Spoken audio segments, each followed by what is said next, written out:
bring me a note. If you have a medical condition, I need to know. If we don't stand up for the pledge, we cannot use the restroom. Right. This is an insane story coming out of May River High School, where this teacher, per the video, refuses to let anyone use the restroom until they perform the Pledge of Allegiance. It's in your computer, whoever right. has a medical condition. Wow. It's literally in your computer. Okay, I'll look and see if you have a medical That's condition. literally Why, you have a illegal. medical condition? Yes, I do. All right, I'll go look. I'm a type 1 diabetic. All right, just stand up for the pledge. What if I don't want to? All right, don't then. Oh, yeah. Okay, good. Thank you.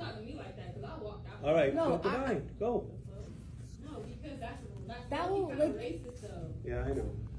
Here's what we know thus far. Reporting has been sparse, but the Island Packet's Chloe Appleby, shout out to her, put in her write-up, the man's name in the video, who we all just saw, is Lawrence Scandoni, who teaches math. The long and short goes as follows.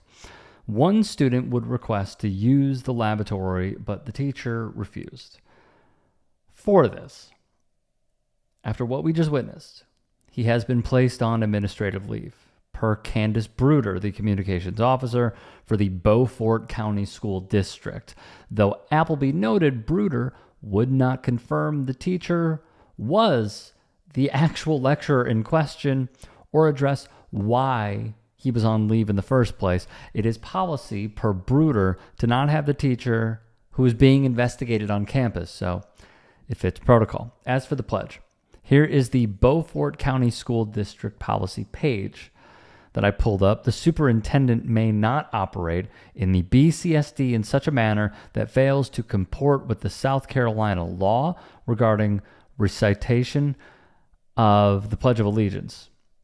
Any person not wishing to recite or otherwise participate in the Pledge of Allegiance shall be exempt from reciting and or participating, and, this is the big one, because we're going to touch on this a little bit further in a moment, shall not be penalized, okay, for failing to participate in a manner which does not materially infringe upon the rights of others or disrupt school activities. Now, to understand the history of all this, we turn to the National Youth Rights Association, who had a good breakdown, and it would read in part, in 1943, the United States Supreme Court confirmed that students in public schools have a right to not participate in the Pledge of Allegiance.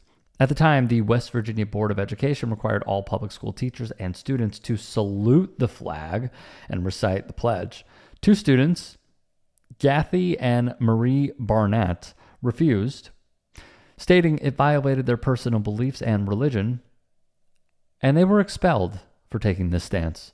They would bring a lawsuit along with other students who also refused, and it finally ended with the United States Supreme Court ruling 6-3, by a vote of 6-3, that it is unconstitutional to compel students to salute the flag and recite the pledge.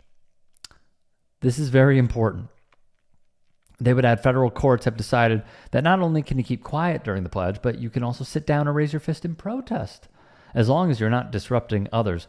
That's where there's the gray area of, oh, if there's one or a few students or even a teacher who feels uncomfortable and they say you're disrupting my pledge, well then, I mean, they're leaving them out of room here. Then they conclude, however, many teachers and school administrators either do not understand the law or still feel it's okay to force students to participate. In recent years, some students have been suspended or had their grades lowered, which I'll also expound upon in a moment as well, for not saying the pledge. Teachers have also intimidated students and even physically forced them into standing for the pledge. These attempts to punish or force students into saying it are illegal and unconstitutional. One egregious example, as reported by The Hill, details the case of Marie Oliver, a black student who was given an F because the teacher, Benji Arnold, would demand students write out the pledge or be given the worst possible grade. So Oliver squiggled a line, taking a stand. And what resulted was a failing grade. Hey guys, quick break in the action. I have a new show coming out called The Rick Strom Show. It is going to be awesome. I'm interviewing musicians, athletes, producers, writers, journalists, authors, sports doctors. Go check it out at youtube.com/@TheRickStrom Show. Also be sure to throw me a follow on Instagram, Threads, blue sky. It can all be found in the description box below. Thank you. So the school would be sued. A statement would read soon thereafter: the Texas Association of School Boards, a risk pool funded by Texas school districts, has paid $90,000 to resolve the case before trial. I wonder why.